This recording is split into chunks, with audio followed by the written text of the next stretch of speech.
이 아침에 함께 보실 말씀은 출애굽기 8장 1절에서 15절까지 말씀입니다.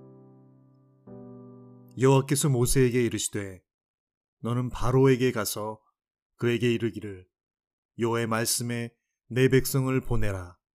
그들이 나를 섬길 것이니라. 네가 만일 보내기를 거절하면 내가 개구리로 너의 온 땅을 치리라.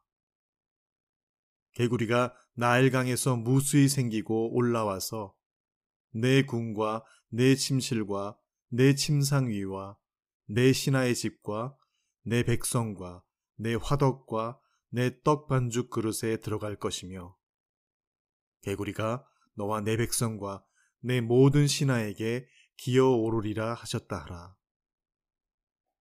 여호와께서 모세에게 이르시되 아론에게 명령하기를 내 지팡이를 잡고 내 팔을 강들과 운하들과 못 위에 펴서 개구리들이 애굽 땅에 올라오게 하라 할지니라. 아론이 애굽 물들 위에 그의 손을 내밀매 개구리가 올라와서 애굽 땅에 덮이니 요술사들도 자기 요술대로 그와 같이 행하여 개구리가 애굽 땅에 올라오게 하였더라. 바로가 모세와 아론을 불러 이르되 여호와께 구하여 나와 내 백성에게서 개구리를 떠나게 하라. 내가 이 백성을 보내리니 그들이 여호와께 제사를 드릴 것이니라.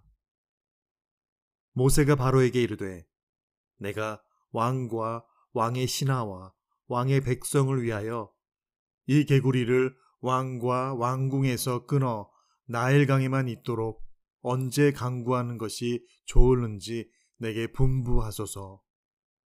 그가 이르되 내일이니라. 모세가 이르되 왕의 말씀대로 하여 왕에게 우리 하나님 여호와와 같은 이가 없는 줄을 알게 하리니 개구리가 왕과 왕궁과 왕의 신하와 왕의 백성을 떠나서 나일강에만 있으리이다 하고 모세와 아론이 바로를 떠나 나가서 바로에게 내리신 개구리에 대하여 모세가 여호와께 간구하매 여호와께서 모세의 말대로 하시니 개구리가 집과 마당과 밭에서부터 나와서 죽은지라.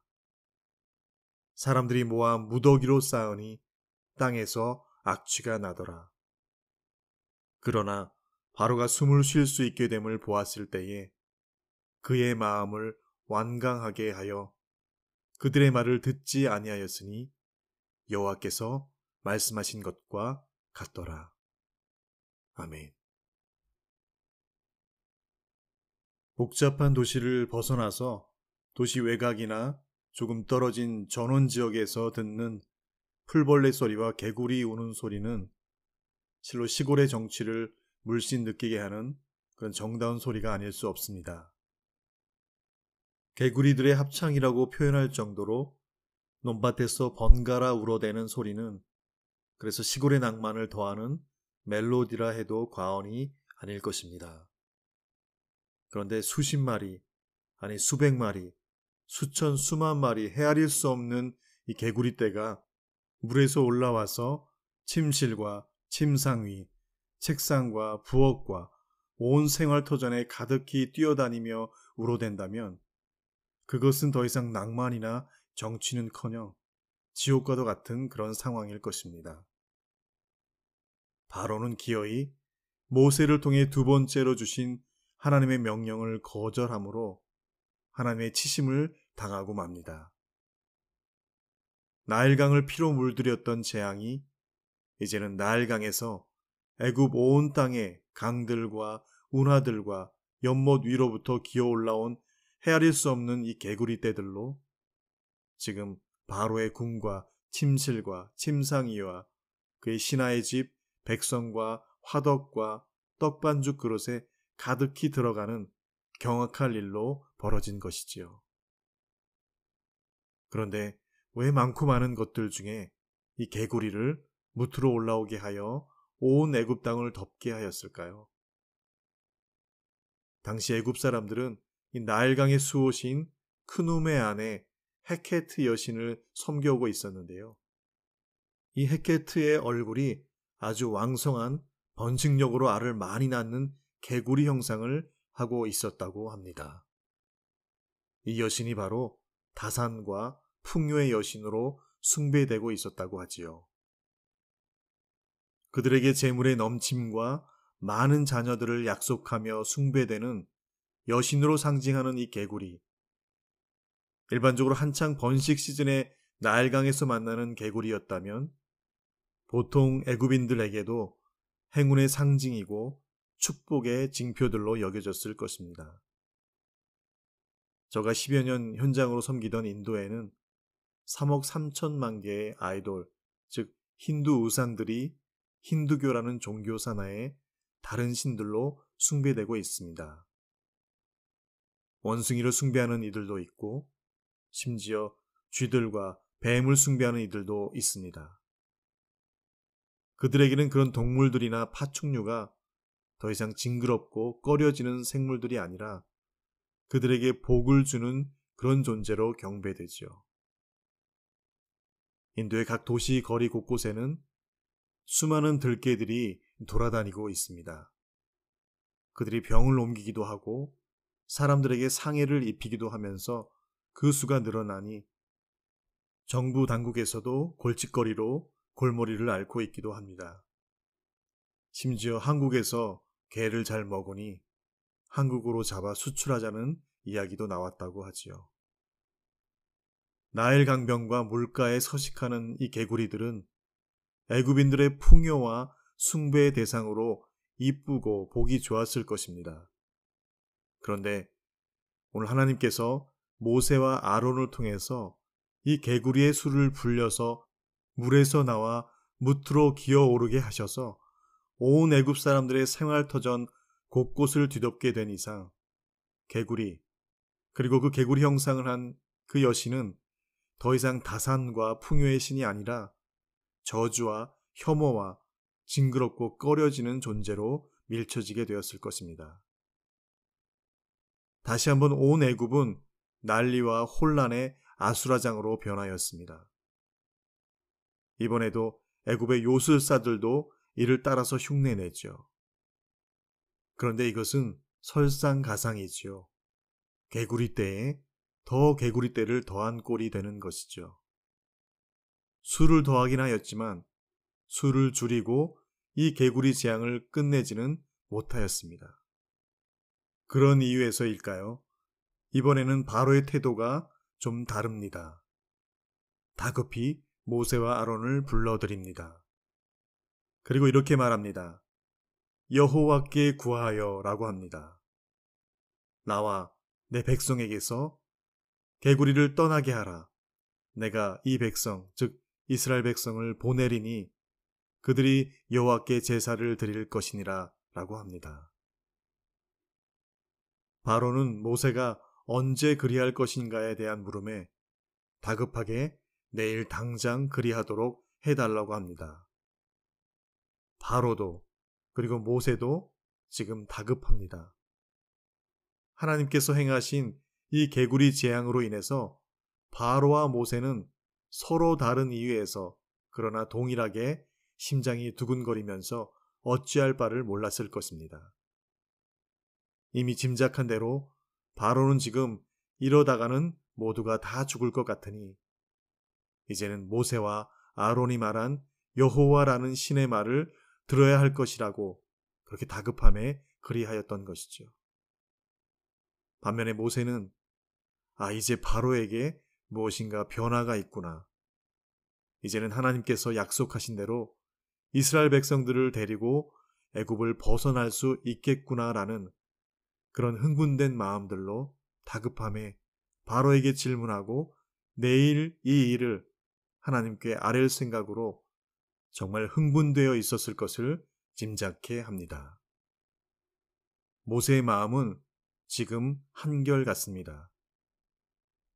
그가 뛰는 가슴 부여잡고 내일 당장 하나님께 아뢰어 재앙을 멈추게 하기 위한 단 하나의 이유는 10절에 이렇게 말합니다. 우리 하나님 여호와와 같은 이가 없는 줄 알게 하리니 라고 말합니다. 바로가 그리 깨닫도록 하기 위함이라고 그는 고백합니다. 날이 밝자 13절과 14절에 바로의 부탁에 모세와 아론이 여호와께 간구하니 이내 무트로 나온 모든 개구리들이 집과 마당과 밭에서부터 나와서 죽어 쌓이게 됩니다. 14절에는 그것들을 사람들이 모아 무더기로 쌓아 놓으니 땅에서 악취가 나더라 라고 기록해 주십니다.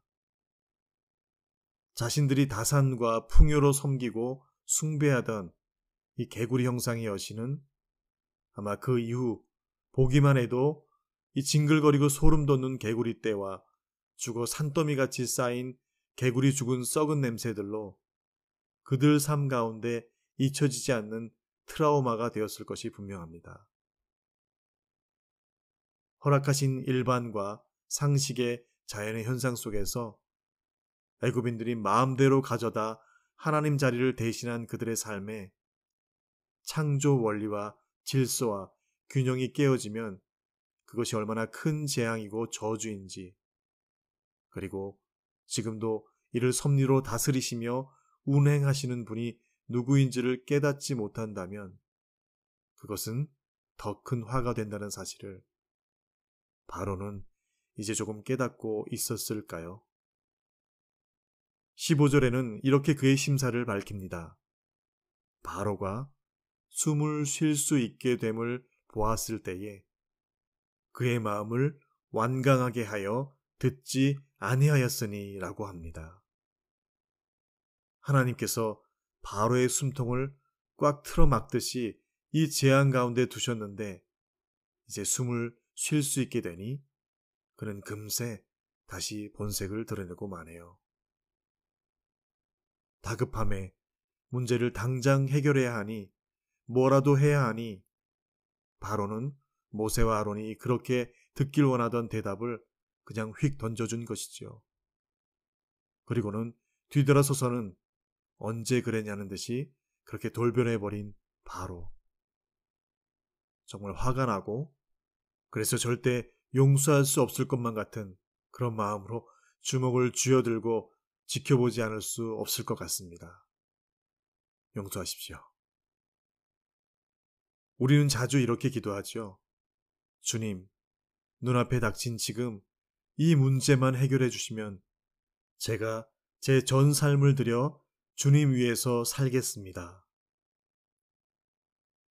제가 군제대 후에 아르바이트를 하던 중 이 교통사고로 다리가 골절된 후에 골수염으로 전이되어 1년이 넘도록 철제 보조기구를 이 종아리에 채운 채 다니며 치료를 해야 했었습니다. 제대로 걷기도 쉽지 않은 그 기간 간절히 기도했던 것은 주님, 다시 걷고 뛰게만 해주시면 제가 하나님께서 원하시는 삶 다 살아드릴게요 라고 소원했던 기억이 납니다. 그런데 다시 걷고 뛰게 해주셨는데 제 삶은 그렇게 서운한 만큼의 삶이 아니었음을 봅니다. 사람 마음이 참 간사합니다. 일단 일이 해결되고 보려는 심사. 오늘 바로처럼 말이지요.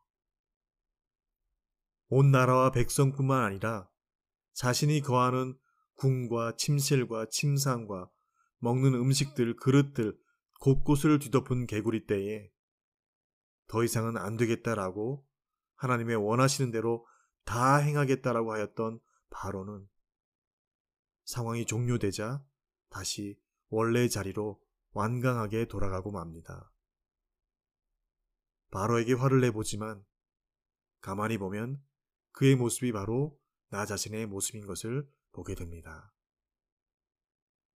하나님께서 기도하시도록 하신 그 문제와 장애물들은 그것을 해결해 주시기 위함이 아니라 사실 그것을 통해서 우리 자신의 근본적인 변화를 원하시고 계신 것인데 나는 그냥 닥친 문제들만을 임기응변으로 다급히 해결하고 말려는 그런 변화 없는 자세와 태도, 그 모습이 바로 오늘 바로의 모습이었던 것이죠.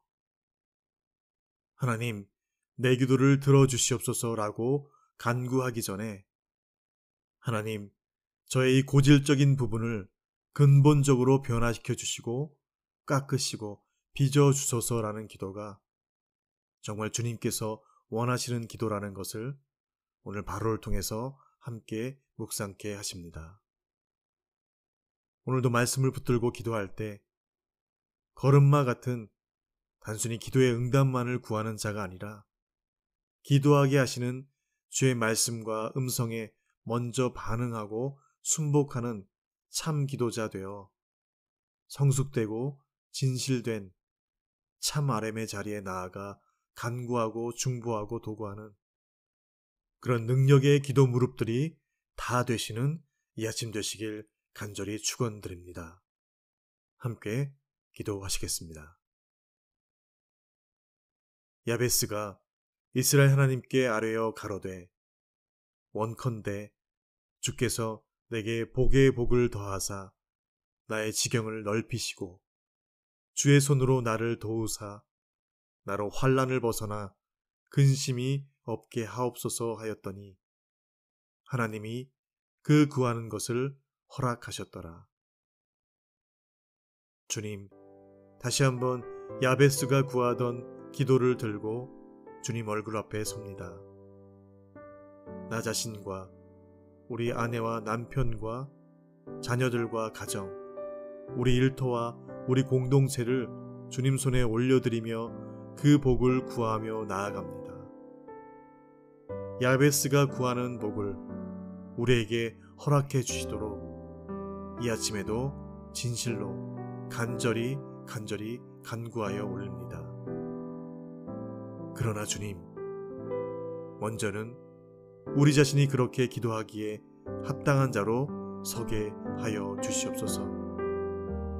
그 주실 복만을 구하는 기도에만 우리가 아멘 하는 것이 아니라 그 복을 구하는 합당한 기도자로 먼저 우리를 깎으시고 빚으시고 만지셔서 그제서야 하나님 얼굴 앞에서 하나님께서 기도하게 하신 그 깊은 뜻과 마음을 품고 올곧은 기도로 합당하게 구하는 그런 기도의 무릎들 다 되게 하여 주시옵소서.